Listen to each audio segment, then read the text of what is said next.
Welcome back, everybody, to another episode of the Educational AD Podcast. We'll be right back with today's guest, but as always, we want to give a shout out to our sponsors. Now, these are all companies that I used as an athletic director. They're great companies.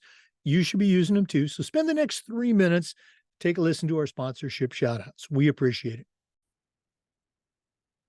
We want to thank our friends at Hometown Ticketing for their support.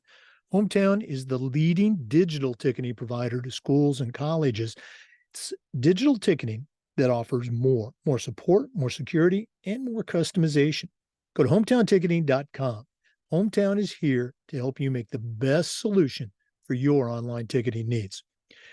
We also want to thank Vital Signs Wall of Fame.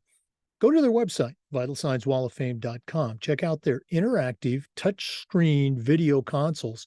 It's a great way to show off your school record boards or your school's Hall of Fame, or simply tell about your school's proudest moments. Mention the podcast, you'll get a nice discount. That's vitalsignswalloffame.com. We also want to say thanks to Huddle. Go to huddle.com, change the way that you see the game. As a football coach, I used Huddle for years, and it was just fantastic. But when I became an athletic director, I made sure that our school was a Huddle school, and our coaches just loved the tools that Huddle provided that let them coach our kids up to their highest level. Go to huddle.com, join the 8 million users, and turn your school into a Huddle school. We also want to thank Sideline Interactive, indoor score tables and video boards. Go to sidelineinteractive.com. Schedule a live web demo to see their score tables and their scoreboards in action. Their products not only generate income for the athletic department, but they also create the ultimate game day experience for your student athletes. That's sidelineinteractive.com. We also want to say thanks to Home Campus. Home Campus is the exclusive high school and state association management platform for us. It's also your one-stop platform for things like scheduling, all the details that go into student-athlete eligibility and athletic clearance. You can even show your parents how to upload forms themselves and a whole lot more. As an athletic director, I used Home Campus every single day, and it was just great, and you're going to love it too. Go to homecampus.com to get started. That's homecampus.com. We also want to thank Snap Raise. Have you ever used a fundraising platform, spent weeks and weeks on it and got little, if any, return? Well, stop right here. Go to snapraise.com/EDAD. It's hands down the best online fundraiser out there. We used it at our school with great success, and so will you. It works. Go to snapraise.com for more information. Also, check out their other platforms like Snap Store, Snap Manage, FanX. You'll find it all at snapraise.com. We want to say thanks to our friends at Gipper.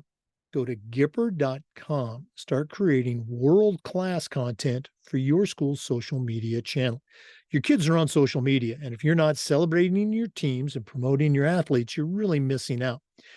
Gipper's used and trusted by over 3,000 athletic departments across the country. It's professional graphic design made simple. Go to gipper.com. Mention the podcast. You'll get a great discount. That's gipper.com.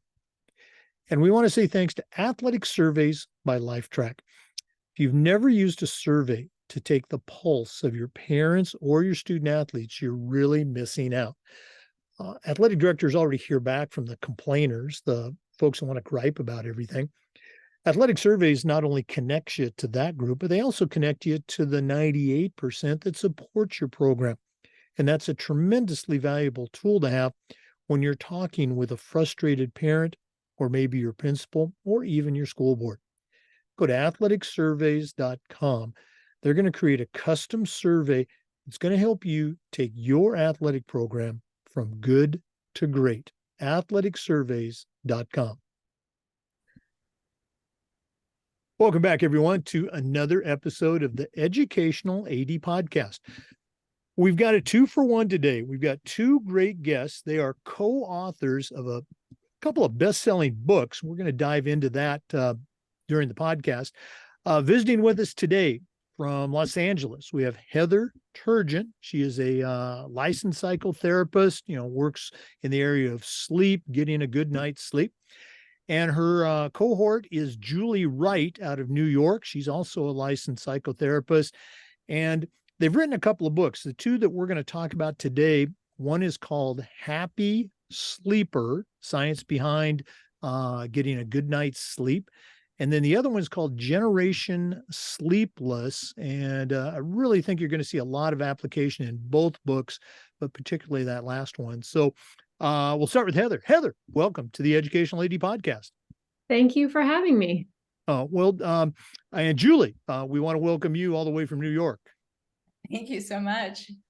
We were connected by a mutual friend, Kirsten Jones, and she suggested the two of you would be a great guest. And when I read your bios, I agreed 100%. We got this set up, and excited to have you help us kick off our 2024 podcast season. Julie, let's go and start with you on this one. We always like to let our listeners have a chance to get to know our guests. So give us that quick bio, where you were born, where you grew up, maybe take us up through the college years, and then we'll let Heather share her origin story. Okay, sure. Yeah, I was actually born in Boston. I grew up in Syracuse, and you're going to hear from Heather that she grew up in Ithaca. So even though we didn't meet until many years later in Los Angeles, we grew up an hour away from each other. So I grew up in Syracuse, and I didn't go to college until I was a little bit older. I had other career pursuits. I went to Antioch University in Los Angeles for both my undergraduate and my graduate degree in psychology. So I took you all the way through. Well, I'm going to jump in just there a little bit. Growing up, was it a small town experience? Was it the suburbs? What sort of experience was that for you growing up, say through high school? Syracuse is a medium-sized city. It's a university town. So I would say it was definitely a much smaller town than either New York or LA, but medium size. Okay. I'm going to put you on the spot here, and then we'll jump in. We'll let Heather share some of her story. Any sports participation growing up, either competitive or intramural sports? Well, I'm a mature ballet dancer, and I started dancing when I was about 10. But the one sport that I did in, I think it was high school, was gymnastics. It might have been it might have been junior high, because at that level I did floor exercise, and at that level the actual tumbling wasn't that difficult. And because I was a dancer, I kept getting blue ribbons, and I had always been seen as this nerd in my school who didn't do any sports, and all of a sudden I was the star of the gymnastics team. So that's my only little brush with athletics. Oh, I mean, dance and gymnastics certainly are athletic activities in their own, and I think very valued by, let's say, smarter coaches because of the benefits they have for movement, flexibility, even explosiveness. So, good for you. You're no nerd. You're an athlete. You're a dancer. Okay. All right, Heather. Again, you guys, there's that commonality there, upstate New York. I'll jump in there just for a second. Our youngest daughter spent 2 years at SUNY Potsdam as an undergrad and ran on the cross country team before she came back to Florida to finish her degree. So, Heather, what's your story? Okay, well, so my story also includes dance. So when Julie was talking, I was thinking, ballet is extremely athletic. I grew up in Ithaca, and Ithaca is a college town, and my parents are professors at Cornell. So I grew up there. I went to Cornell. I was a dancer from the time I was very young. I was in the theater arts department at Cornell. When I was in high school, I started dancing with the Cornell theater arts department. So I ended up going to Cornell and dancing there. And then moved to New York City, and then on to Los Angeles from there. And so my family's still back in Ithaca. We go there a lot. And yeah, Julie and I share growing up in upstate New York and ballet as our main exercise. And, pursuit when we were younger, and Julie still dances. I take yoga. I transitioned towards taking yoga like maybe 10 years ago, and that's what I do now. Okay. And I have two kids. One is a high school athlete. He's a cross country runner. Oh, okay. That's great. We're going to touch on that later when we talk about, your books. I'm going to start with you for this one, Heather, and then Julie, I'll give you a heads up. We'll be coming back to you. As an undergrad, Cornell, prestigious academics and a lot of other things too. As an undergrad, did you see yourself becoming a writer? Did you think you were just going to be going into, again, your degrees, you're a licensed psychotherapist. Did you see yourself going into that area, or how was it playing out for you as an undergrad? I think as an undergrad, I had very little clue what I was going to do later in life. I truly did not.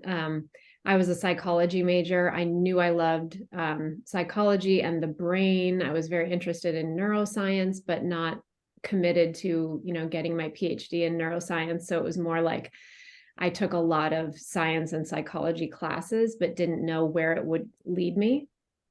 And so I took time to work in between graduating from college and starting graduate school in clinical psychology. There was maybe 8 years in between, or 5, something like that, where I worked in various, places. And so no, I really didn't know what shape it was going to take at all. Julie, how about you? Was there that awareness as an undergrad, or did things just kind of fall into place as life took off? Yeah, well, my break came before I even went to undergrad, because I was trying to be a dancer, and then I tried to be, I was working at being an actor. I did a little bit of modeling, so I was doing all of that.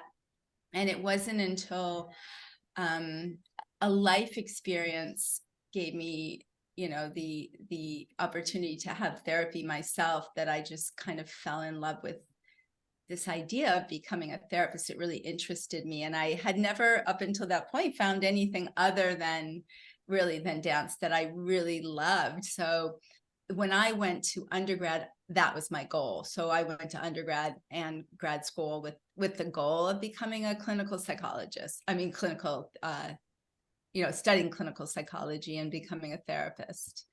So it was just a little different order of things. No, and again, I'm just fascinated by the stories that we hear on the podcast. I look back at my own, undergrad days. The only thing that I knew was that I didn't want to work for a living, and I love sports, and so gosh, I can get my tuition paid for to play football or to run track, and then I joke. Injuries and a lack of talent kept me out of the National Football League. But I was able to continue with sports as a coach and then eventually as an AD. And I knew I wanted to do that pretty much my entire life. Our son worked in sales. He kind of was an athlete for a while, and then got a job in sales, climbed the ladder, did very well. And then he tore his ACL at 32 playing pickup basketball, and talking to his surgeon after he had his ACL surgery, he had an epiphany that he wanted to be a surgeon. And so he just graduated his undergrad. He's applying to med school now. So again, everybody's path is so unique and so different, but for me, it's always fascinating to hear the different stories. So appreciate you both sharing. For listeners, our guests today, we have Julie Wright and Heather Turgeon. Together, they are the co-authors of a couple of really cool books that we're going to take a dive into when we come back. Let's go and take our first break, but I promise we are going to come back. This is the Educational AD Podcast. We want to thank our good friends at Hometown Ticketing for their support of the podcast. Go to hometownticketing.com. It's the leading digital ticketing provider to schools and colleges. I don't think I need to say anything more, but I will. Hometown has more support, it has more security, and it has more customization. If you go to their website, hometownticketing.com, their team is going to show you how to set up and sell your tickets online, not just for athletic events, but for things like school plays, school dances, concerts, even graduation. And here's the best part. Every school is assigned a dedicated client success manager that's going to provide you hands-on support every step of the way. That's every step of the way. Go to hometownticketing.com and talk to their team. Hometown Ticketing, it's digital ticketing that offers more. We also want to thank our good friends at Vital Signs Wall of Fame. Go to their website, vitalsignswalloffame.com, and check out their interactive touchscreen, that's right, touchscreen video consoles. It's a great way to display your school record boards or your school's Hall of Fame, or simply tell your school's most compelling stories and highlight your student athletes. That's vitalsignswalloffame.com. Mention the podcast, they'll give you a nice discount. vitalsignswalloffame.com. Welcome back to the Educational AD Podcast. Once again, our guests today are Heather Turgeon and Julie Wright. They're both licensed psychotherapists, and they are sleep experts. Julie, having done a couple of books myself, I know there's a process that is involved. So can you share with our listeners, where did the inspiration come from? How did you guys decide that you wanted to work together on these books? Yeah, it's a great story. I still have a parenting program in LA, a Mommy and Daddy and Me program where parents bring their little babies to class and learn all kinds of things throughout the baby's first year. And of course, sleep is at the top of everyone's mind, especially in those early months. And during that time, I just knew that there wasn't a book out there that I felt completely good about. And I knew that there was a way of helping parents with sleep and a way of talking about sleep that I wanted to get across. And I had an idea in my mind of writing a book, but I didn't feel confident that I could do it on my own. So it was just like an idea in my mind. And then Heather and I met. We actually met at the parenting center where we were both leading classes, and we kept saying to each other, we should go for coffee. We should go for coffee. And finally we went for coffee. And on that day, we just talked and talked and talked. And we found that we were so simpatico when it comes to thinking about sleep. And she was already a writer. She wrote a column called what was it called, Heather? It was called The Science of Kids.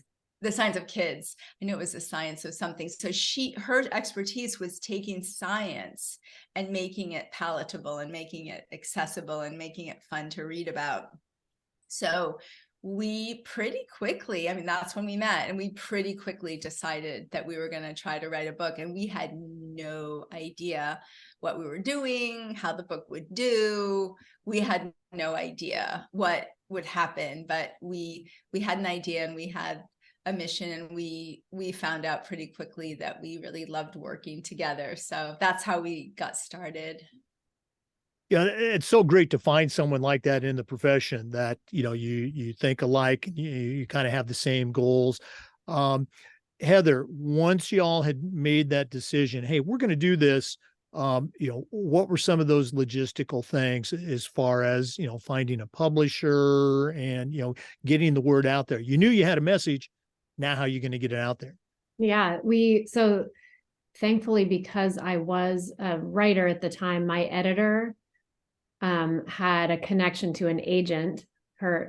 She connected us with her literary agent, and our literary agent, who's still our agent now, said, this is an interesting idea, write the proposal. We wrote the proposal. And then Julie was working with a very famous psychiatrist and expert named Dan Siegel in a small group setting. She was part of this small group. He liked the idea. He agreed to write the foreword to The Happy Sleeper. So together with, our agent and having a proposal and a really, amazing person to sort of get behind us in the proposal writing stage, to say that they would write a foreword for us, it all kind of came together, and our agent was able to sell the book. And then The Happy Sleeper is still by far our most popular book. It's still, it's been out for many, many years now. It's still extremely popular, and one of those books that parents just keep, handing to each other and saying, you got to read this book. New babies, everyone with a new baby sort of gets recommended this book. So that's been amazing, because parenting books tend to, the ones that have staying power are still the ones that people recommend, no matter how many years go by. So that book has still been like such a huge part of our career. We're going to do this again during the podcast, but let's go ahead and give out some information right now. One of our listeners wants to find the books. I'm going to guess they're available on Amazon. They are. Yes, all three. We've written 3 books. They're all on Amazon and all the other booksellers. And yes. Okay. From the moment that you and Julie, made that decision, hey, we're going to write a book, to that actual, hey, it's up on Amazon or it's in the stores, what was that approximate timeline? How long from, inspiration to execution? I think that we wrote the book around the time my daughter was born, and I remember our agent saying, "Don't you have a newborn? Are you really going to write a book?" And I was like, "I'm so excited! Yes, we're writing it." And she was a brand new baby. So, and then and I think when it came out, it was about 2 years later. Okay. Now, Julie, we'll finish up this segment with you. Again, we're going to take a deep dive into the two, I guess for me, the 2 main books, Happy Sleeper and Generation Sleepless. But for the Happy Sleeper, as it came out, what was some of the initial feedback that you remember, either online, people writing reviews, or people coming up to you, hey, I got your book. Do you remember those moments at all? Yes. Well, I think the reaction that we got then and we still get today, the most common reaction we get from parents is how surprised they are at how capable their babies are of sleeping well. A lot of parents very understandably feel like they have a bad sleeper, or sleep is elusive or tricky. And so that is very gratifying to Heather and me, because that was our message. Like, sleep is natural. We're built to sleep. It's hardwired into our brains, and we can help you kind of get out of the way so that natural ability can do its thing. So that was very nice to hear that was kind of the most common response we heard. No, absolutely. And again, you can see the reviews on Amazon that, you obviously hit on an area that I chuckle, I could fall asleep right now. I mean, that's how easy it is for me to fall asleep. That's no reflection on the 2 of you. But, I've known some people in our profession that, we're at a conference or something, we're sharing a room, and they're just still awake. I'm going, what's going on? Don't fall asleep, because then we'll have to take over and just do the episode ourselves. Our listeners will probably appreciate that, but no. And I shared with both of you before we started recording about, our granddaughter right now is about 2.5 and is struggling. Her mom and dad are struggling to get her to go to sleep at night. So I'm excited to, get the book and pass it on to our daughter. And hopefully, they'll have that same type of experience. Maybe dad can be a hero again. So we're going to go and take a break. Once again, our guests are Julie Wright and Heather Turgeon. They're the co-authors of some really, really cool books. We're going to take that break, but when we come back, we're actually going to let them share some details from the book and why you as an AD, why you as a coach should probably add these to your library. So please stay with us. This is the Educational AD Podcast. We want to say thanks to our good friends at Huddle for their support. Go to huddle.com and change the way that you see the game.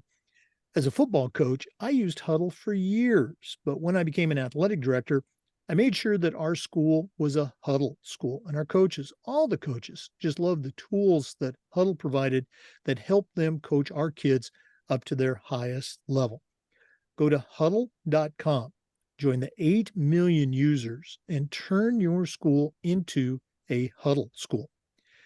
We also want to say thanks to Sideline Interactive, indoor score tables and video boards. Go to sidelineinteractive.com and schedule a live web demo to see their score tables and their score boards in action.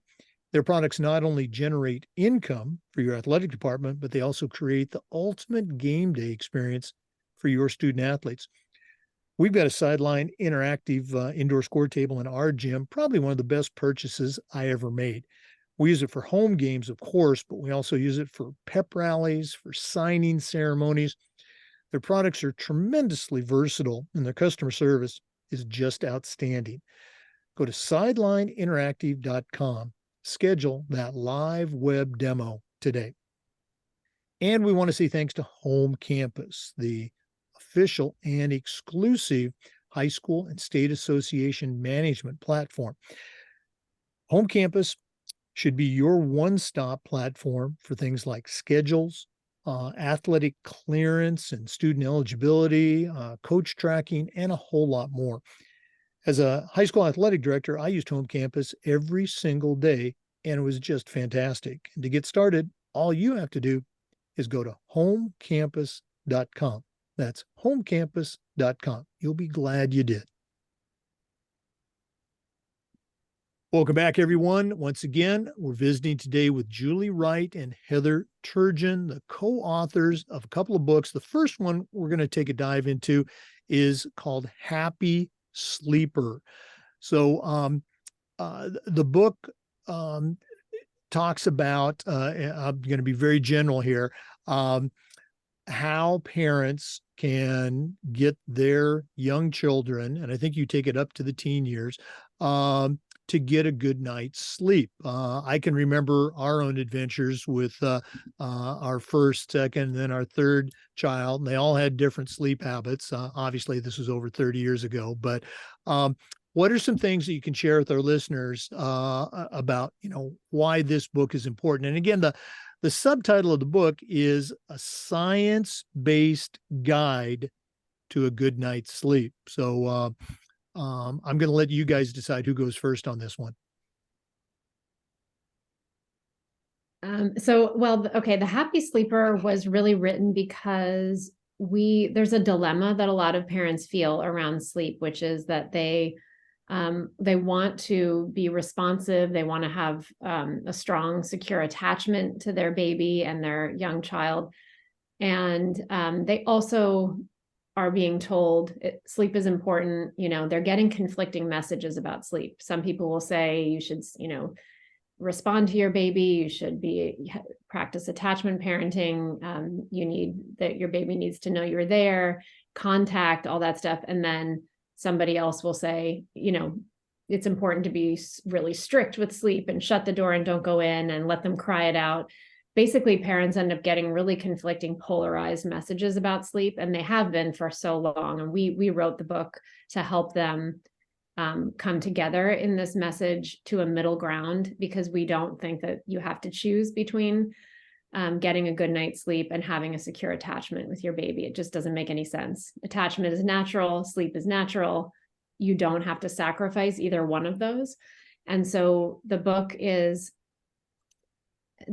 very clearly satisfies both of these really important needs and helps parents find a middle ground that they can feel good about, where their baby sleeps through the night after they're capable, which is about 5 months of age, sleeps through the night. And it's an approach that parents can feel good about emotionally, attachment wise, and they can feel good about their relationship with their baby. So it satisfies both, and it's a win-win. So we get babies who sleep through the night and parents who are happy, and that's the goal. I shared with you both earlier that our daughter, she's using an attached parent model. which is probably the opposite of what she experienced as a child. It was after I think a couple of months, we reached that point as mom and dad that I love your expression, cry it out. We close the door and that's how we ended up doing it. And you talk about how your book bridges the gap between those two. Julie, what are your thoughts? Heather, you did a great job of, I think summarizing the book, but Julie, what's maybe one or two nuggets you can sneak in there to, again, encourage our listeners that this might be something they want to add to their library? Yeah, definitely. So our book is broken down into chapters by age. So we have an age for the 0 to 4 month babies who, like Heather mentioned, are not quite ready to be completely independent sleepers or completely sleep through the night, but we can start to get some really good sleep habits on board to prepare them and to improve their sleep as much as possible in those early months. Then we have a chapter for that. It's the big game-changing chapter where we lay out very clearly the strategy for handing over the role of independent sleep to your now capable baby. So it's a very set plan, and if the parents follow it with great organization and commitment, it will be successful.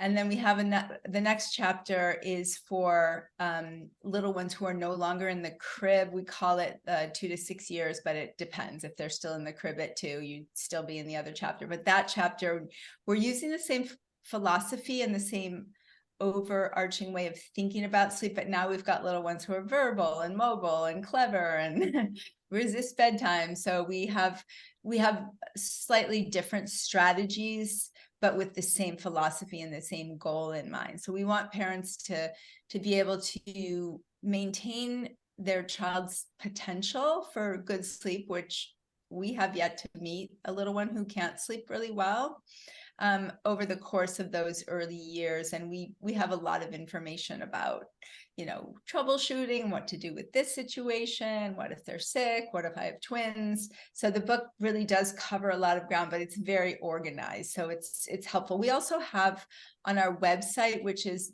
thehappysleeper.com, it's the name of the book.com. We have online courses that emulate those chapters too. So we have one for little teeny tinies, that middle ground where they're capable, and then we call it the little kids sleep class for the ones who are out of the crib. It's for parents who prefer that way of accessing information and learning. No, I love it. I love the way you get the book organized. You both use the term capable, when the child is capable.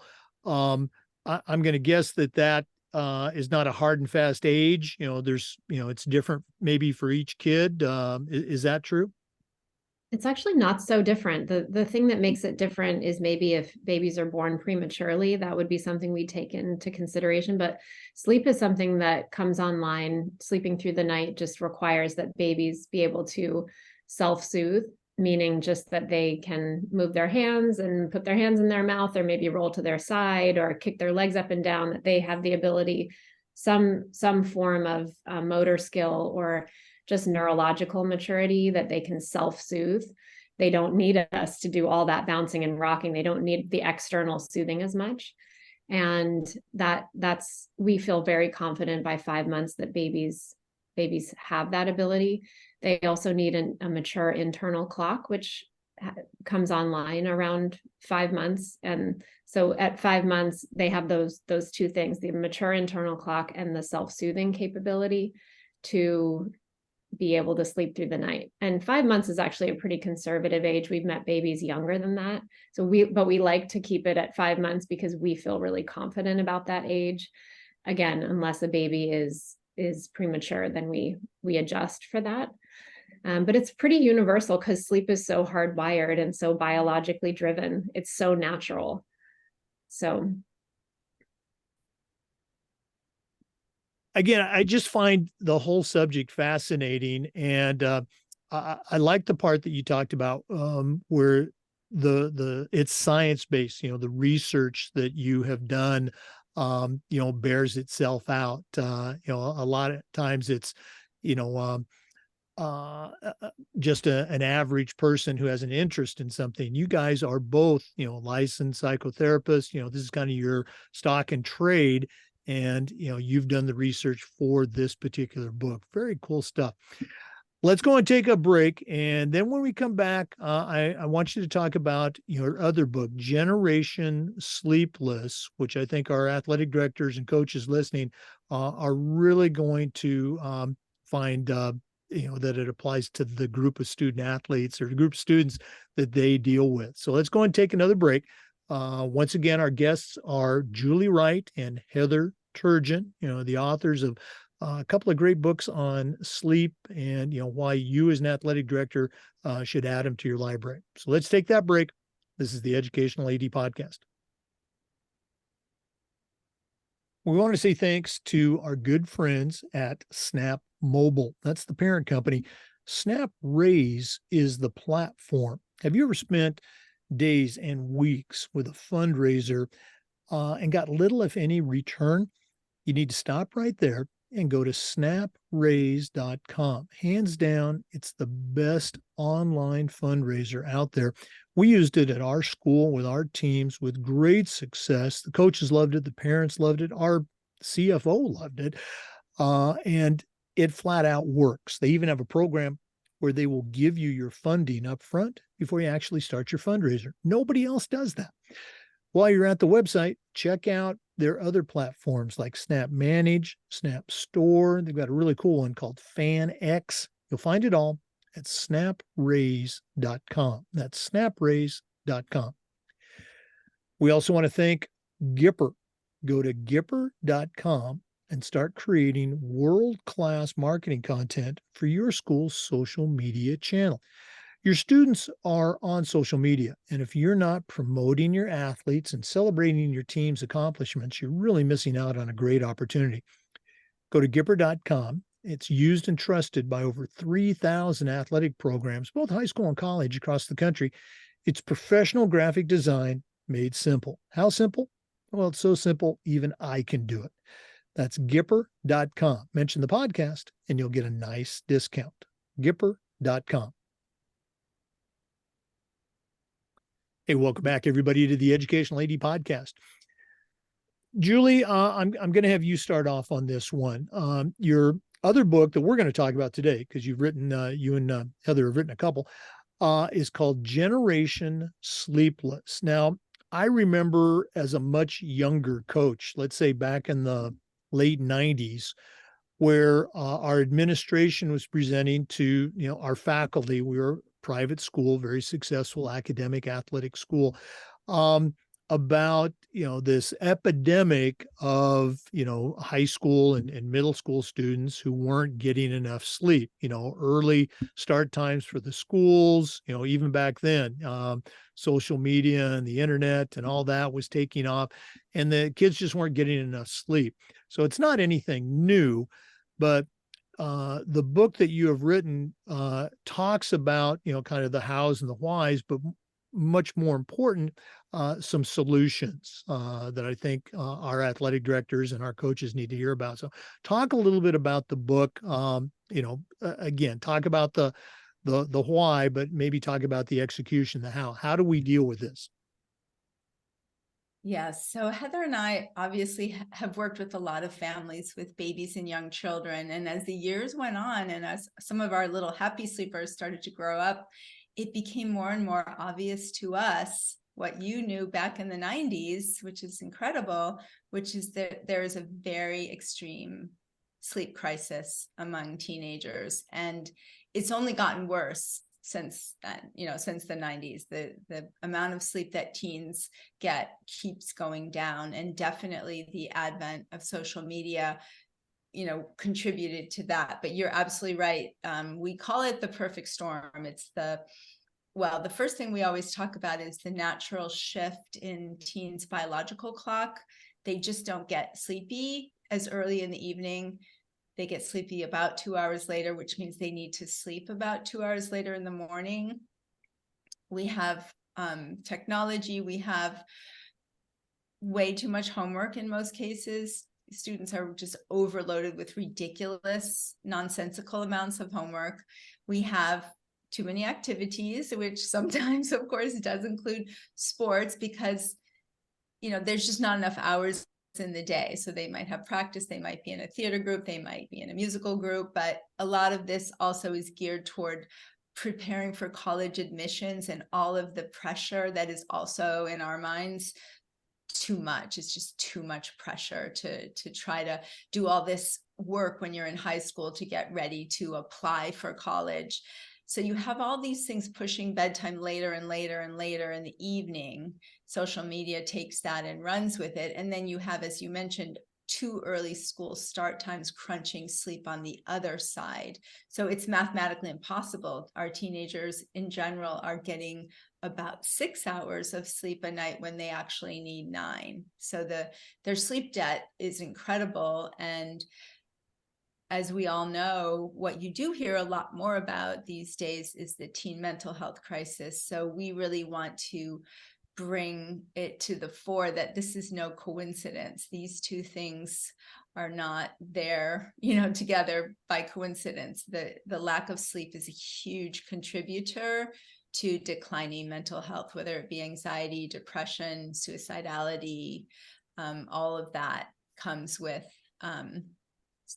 sleep deprivation. So what we want to say, we want to sort of send out a social message to schools, to big tech, to parents and teens themselves too. But we don't want to just point the finger at teens and their families and say, you need to get more sleep, because all of these societal aspects are responsible, and families can't fight them. They can't fight start times or college admissions requirements. So it's a societal issue. And we really wanted to make that really clear that this is a crisis and our teenagers really need our help. Yeah, you use that term, and I remember hearing it in that presentation back in the late 90s, sleep debt. And it's so true. I want to say we've gotten a little bit better from back then, but maybe not. The school that I was at here in Florida before I retired a couple of years ago, we were a college prep school, very successful, again, academics and athletics.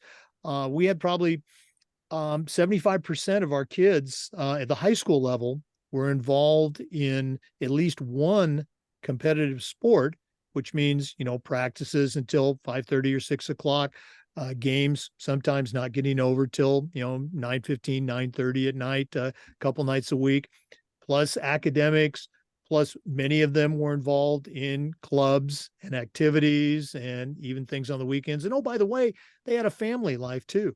So squeezing it all in is certainly a challenge. Heather, I'm going to pick on you for a second. You mentioned that you've got a son that's, I think you said, running high school cross country. I'm going to really leap ahead. How do you do it in your family? You're an expert, okay? Yeah. How are you managing, this? As Julie said, it's a crisis. Yeah. So I see it firsthand. I definitely do, not just because I have a 15-year-old who is a cross-country runner and a very good student and very, very busy, but because I see all the kids who come in and out of our life and our house, and I'm around a lot of teenagers. A lot of them are sleeping 5 hours a night, especially right now we're in finals time, and they've got, they have so much to do, so much homework. They've got finals, they have class until 3 or beyond. And then some of them commute, they live across town. They might have an hour commute on the bus. We live in a big city. We have a school that pulls from 100 different zip codes. Kids come from all over the city. It's Los Angeles. They're sitting on the highway. There's just so many things that snowball into their time being so limited. And I think so high school is really the crunch period. Like I keep telling my kids, because I'm also a therapist in a high school, I keep telling the kids, this moment where you are in high school is the busiest and most sort of adult driven, most time where your commitments to everything that are, you feel the most committed and the most structured and the most scheduled that you're probably ever going to feel, because when you go to college, you have a little more flexibility in when you take classes, what classes you take, you have a little more downtime.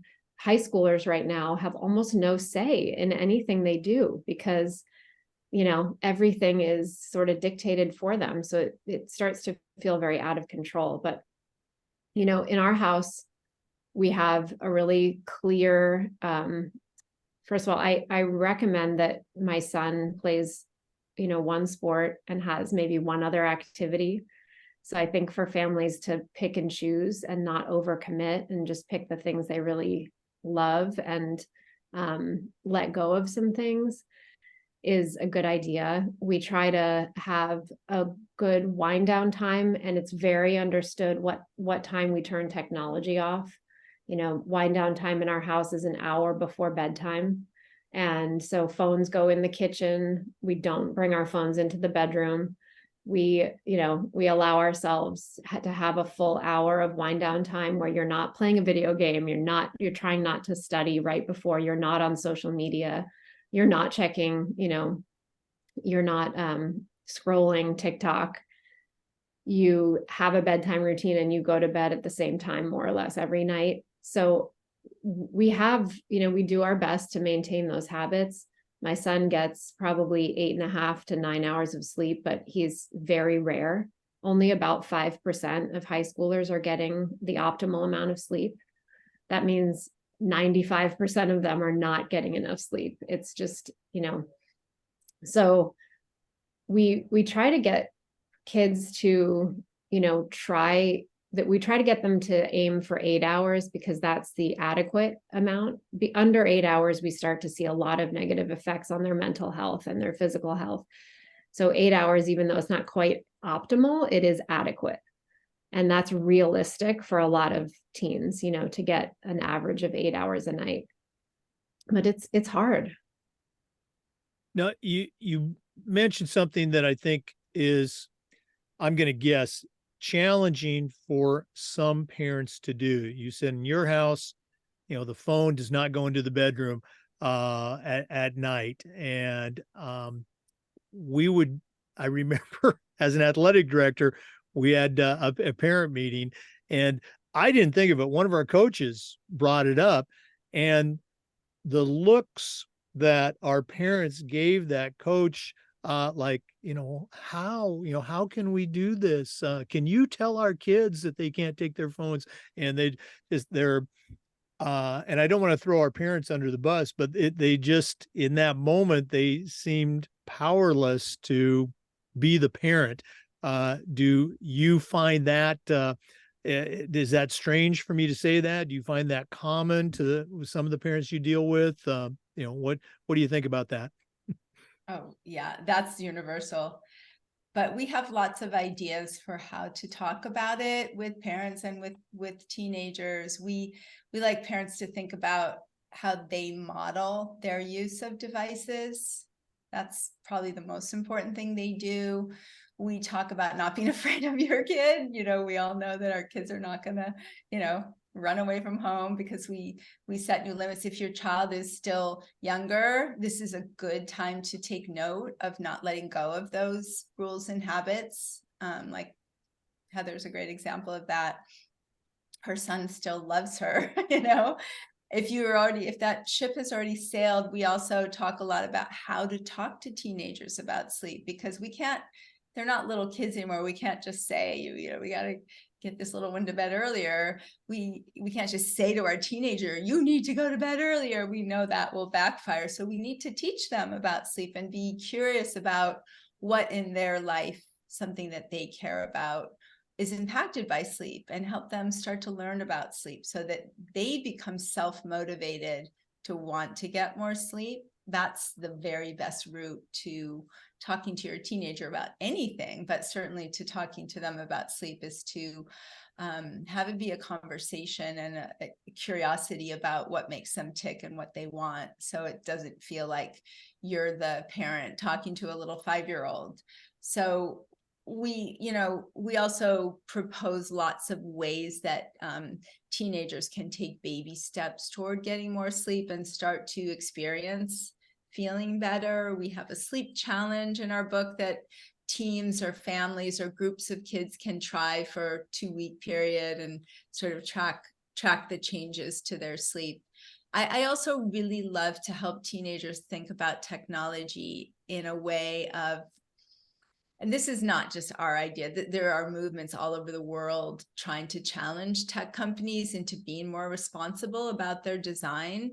So we like to teach teenagers to think of big tech as, laughing all the way to the bank while, all their little minions are totally addicted and that's just what they wanted. And so giving them that sort of feeling of being on the inside and saying, you know what, big tech, I don't want to be one of your guinea pigs. I know what you're doing. I always tell the story about when my son was little. I would teach him about commercials on TV and why they were there. And he thought that was the greatest thing. He was like, Mommy, I know they want to get me to buy this thing. So getting them in on the inside scoop and not being such pawns to this is also really helpful, because teenagers are smart, and they really do want to be autonomous and they want to make choices that are good for themselves. So those are some of the things we do to counter that look that parents give when you say, yeah, no phones in the bedroom. No TVs in the bedroom either. Right. No. I remember again 100 years ago as a college student athlete. This was in track season, and our coach, I'd never heard this expression. I've never heard it since, but it appealed to me. He would talk about our track meets were almost always on Saturdays, and he would say that it's the night before. That's where you need to get your best sleep. So it wasn't just, well, don't go out partying on Friday night before the meet, but it's that night before. And I always meant to follow up with him. Was that a scientifically based statement? Was it just an encouragement to cut back even one more day? Have you ever heard anything like that from a science standpoint, and how? And it leads into my real question: is there a quantifiable scale on how lack of sleep can affect in a negative way athletic performance? So Yeah, that's such a good question. So sleep is pivotal to sports performance in kind of two major ways. The first one is that being sleep deprived is the number one risk factor for injury. So in studies of high school athletes, when they ask about all kinds of things, what is your workout routine? What do you eat? How many sports do you play? How many hours are your practices? How do you sleep 8 hours a night or not?